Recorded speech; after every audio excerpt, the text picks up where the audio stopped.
आज की मूवी की कहानी है ounce the great and powerful. कहानी की शुरुआत 1905 में कैंसस, अमेरिका के एक छोटे शहर से होती है। यहां एक महत्वाकांक्षी मगर चालबाज सर्कस जादूगर ऑस्कर डिग्स, जिसे ओज भी कहते हैं, वो रहता है। वो अपने करियर में महानता की तलाश में है, लेकिन उसकी नैतिकता संदिग्ध है।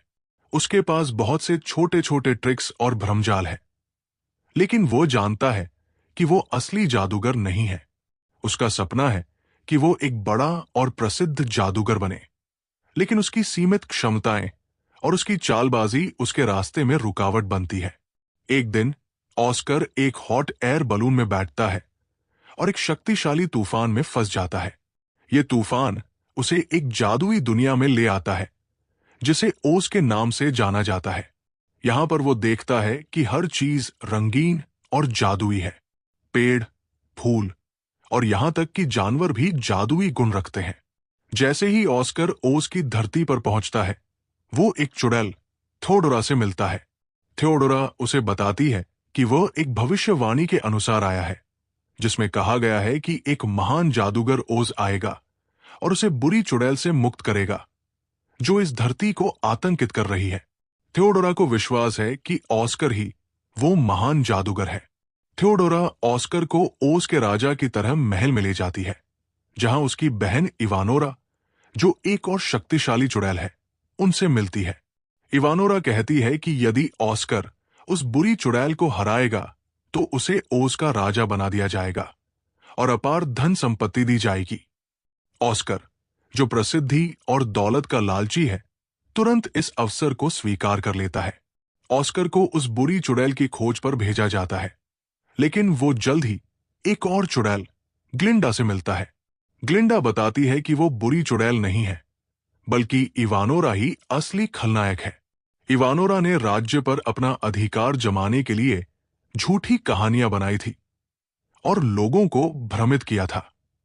ग्लिंडा को यह एहसास होता है कि ऑस्कर एक असली जादूगर नहीं है, लेकिन फिर भी वो उसकी मदद लेती है, क्योंकि उसे विश्वास है कि ऑस्कर की चतुराई और नेतृत्व से वे इवानोरा को हरा सकते हैं। ग्लिंडा के साथ ऑस्कर को कुछ और साथी मिलते हैं। उनमें एक बोलने वाला और उड़ने वाला बंदर फिनले है, जो ऑस्कर की सेवा में शामिल हो जाता है, और एक चीनी की गुड़िया, जो ओज के टूटे हुए गांव में पाई जाती है। ऑस्कर अपनी चतुराई से इन सभी को प्रेरित करता है और उन्हें यकीन दिलाता है कि वे इवानोरा की सेना का सामना कर सकते हैं। ऑस्कर समझता है कि वो इवानोरा को वास्तविक जादू से हरा नहीं सकता, इसलिए वो अपनी चालबाजी और भ्रम का सहारा लेने का निर्णय करता है। वो एक योजना बनाता है, जिसमें वो ओज के निवासियों को आशा और विश्वास देता है। वो अपने सर्कस के जादू की तकनीकों का उपयोग करके इवानोरा की सेना के खिलाफ एक विशाल प्रदर्शन तैयार करता है। अंतिम लड़ाई में ऑस्कर ने एक विशाल भ्रम का उपयोग किया, जिसमें उसने खुद को एक बड़े शक्तिशाली जादूगर के रूप में प्रस्तुत किया। इवानोरा और उसकी सेना को यकीन हो जाता है कि उनके सामने असली जादूगर खड़ा है। ऑस्कर की योजना कामयाब होती है और इवानोरा को अपनी शक्तियों का दुरुपयोग करने के लिए मजबूर होना पड़ता है। जब इवानोरा की असलियत सामने आती है, तो वो अपनी शक्तियों से वंचित हो जाती है और उसे ओज से भागना पड़ता है। लड़ाई के बाद ऑस्कर को ओज का राजा घोषित किया जाता है। उसे अपनी सीमाओं और कमजोरियों का एहसास हो जाता है, लेकिन ओज के लोग उसकी चालबाजी और चतुराई को समझते हुए भी उसे सम्मान देते हैं, क्योंकि उसने राज्य को एकजुट किया और उसे बुराई से बचाया। वो महल में अपनी जादुई मशीनें और भ्रमकारी यंत्र स्थापित करता है, जिससे ओज के लोग उसे महान और शक्तिशाली जादूगर के रूप में मान्यता देते हैं, भले ही वो असल में एक साधारण इंसान ही क्यों न हो। ऑस्कर, जो कभी केवल एक साधारण सर्कस जादूगर था, अब ओज की महान भूमि का संरक्षक और मार्गदर्शक बन चुका है। उसने ये सीखा कि महानता केवल शक्ति या जादू से नहीं आती, बल्कि विश्वास, नेतृत्व और आत्मस्वीकृति से आती है।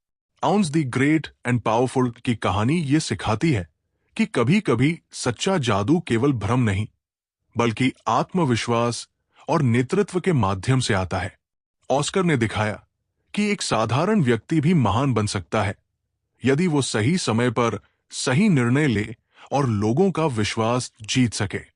ऑस्कर ओज में हमेशा एक महान और रहस्यमयी जादूगर के रूप में याद किया जाता है, भले ही वो सच्चे मायनों में जादूगर न हो।